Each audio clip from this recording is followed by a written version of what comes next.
సర్వమంగళాదేవిగా ప్రస్తుతింపబడుతుంటుంది. కాబట్టి ఆ శివుడు అనండి, శివ అనండి, వాళ్ళిద్దరూ ఎప్పుడూ లోకములకు చేసేది ఇది అంటే నిరంతరము మంగళములను చేస్తూ ఉంటారు.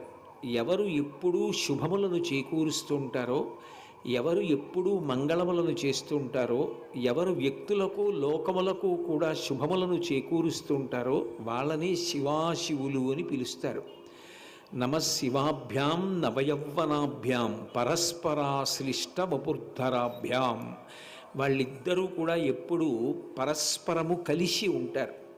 ఈ కలిసి ఉండడము అనేటటువంటిది భౌతికంగా కలిసి ఉండడం ఒక్కటే అని కాదు. పంచసామ్యములు అని ఉంటాయి. పార్వతీ పరమేశ్వరుల మధ్యలో 5 విషయముల యందు సమానత్వము గోచరిస్తుంది. అందులో ఒకటిది నామసామ్యము అంటారు. నామసామ్యము అంటే ఇద్దరి యొక్క పేర్లు